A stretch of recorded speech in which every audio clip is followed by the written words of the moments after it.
Every single day, we are hit with a deluge of data. Hundreds of headlines, policy updates, and financial reports compete for our attention, creating what feels like an unmanageable flood of raw noise. Take a specific 48-hour window, April 5th and 6th, 2026. If you scan the news in India over those 2 days, you read about the commissioning of a nuclear submarine, a shift in banking deposit ratios, and a new regulatory status for a national education council. On the surface, those events share zero connective tissue. But if you look closely at the mechanics of these decisions, they form a highly coordinated blueprint for national strategy. To understand where a country is actually heading, we have to stop memorizing isolated facts. We need to decode the macro trends driving them. And right now, there are exactly 3 pillars pushing this modernization forward. The first macro trend is an aggressive push for strategic and technological autonomy. India is actively securing its ultimate frontiers, the deep sea and deep space. In early April, the Navy commissioned the INS Aridhaman. This is a nuclear-powered ballistic missile submarine capable of launching intermediate-range weapons. But the crucial detail is the supply chain. Approximately 70% of its components are entirely indigenous. That same push for self-reliance extends to the space sector. The Indian Space Research Organization recently launched Mission MITRA to gather specific data on crew safety for Gaganyaan, the country's upcoming human flight program. To understand how humans handle low oxygen and severe cold, they didn't rely on outside data. They sent a multidisciplinary team to an altitude of 3,500 meters in Leh, Ladakh, running a simulation of extreme isolation.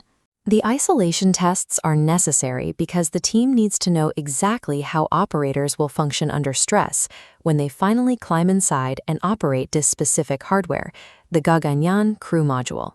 Building heavy hardware like nuclear subs and spacecraft requires massive industrial capacity. That's why the Ministry of Ports and Shipping signed an implementation plan with South Korea. They are conducting targeted research and bilateral workshops to rapidly upskill India's maritime engineering workforce. Instead of simply purchasing strategic technology from foreign partners, the state is building the heavy manufacturing base and training the human capital required to deploy it themselves. The second trend focuses inward. It's the structural modernization of legacy institutions to remove bureaucratic friction. Consider education. The government officially granted NCERT, the council responsible for school curriculums, the status of a deemed-to-be university, can directly award undergraduate, postgraduate, and doctoral degrees, massively expanding its administrative authority. State governance is getting a similar software upgrade. In Goa and at the Cochin Port Authority, legacy financial tracking is being replaced by Sampan. It's a cloud-based digital pension platform operated by the Department of Telecommunications that entirely streamlines the disbursement process. We also see this friction removal in medical research. In Karnataka, a new BRAC BioNest incubator opened to provide infrastructure, funding, and mentorship to early-stage biotech startups, specifically designed to convert lab innovations into commercial technologies. You can see exactly how old some of these legacy systems are when you look at military health.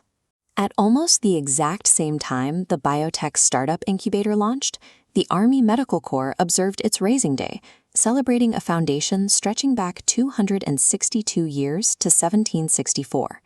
Whether it's education or government pensions or medical research, rigid administrative bottlenecks are being systematically replaced. These legacy structures are converting into agile engines capable of supporting a modern society.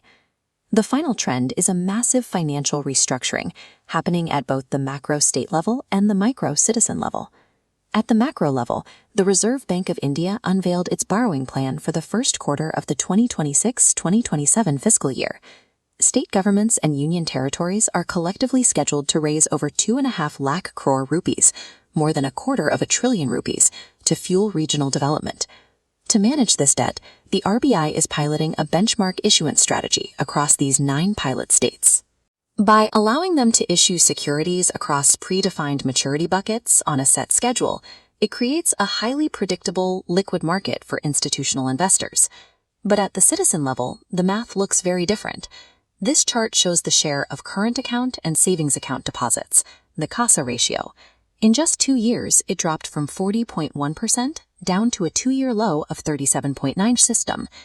whether